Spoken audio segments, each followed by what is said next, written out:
This is the one where I usually find the grass snakes. No, not today. Slugs, ants and centipedes.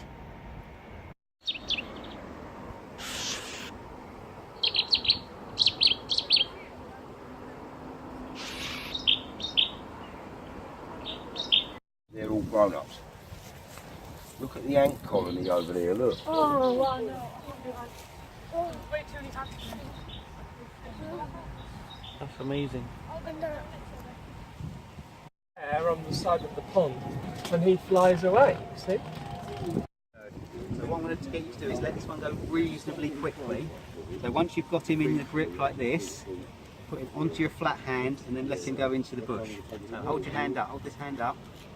So just very gently take those fingers round, very gently, and then hand over, open it up, you'll fly off.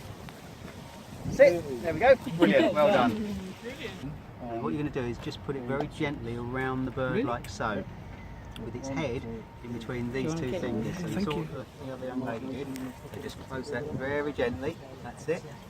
That's it, and then close that finger down, bring that thumb across. Now you should have that bird under control, that's it.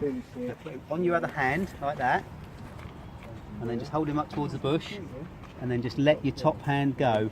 Open it up and he'll go out like a rocket. There we go, boom. Oh, that was so They're good. quick. So that's the difference. But when you see them together, they're very, very similar in the hand. There's some very slight differences, but the best way is to look at something called the wing formula, which is how the wing is structured.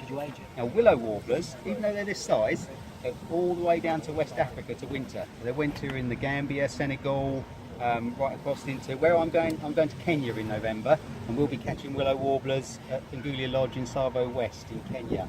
So those willow warblers are coming from Central Europe.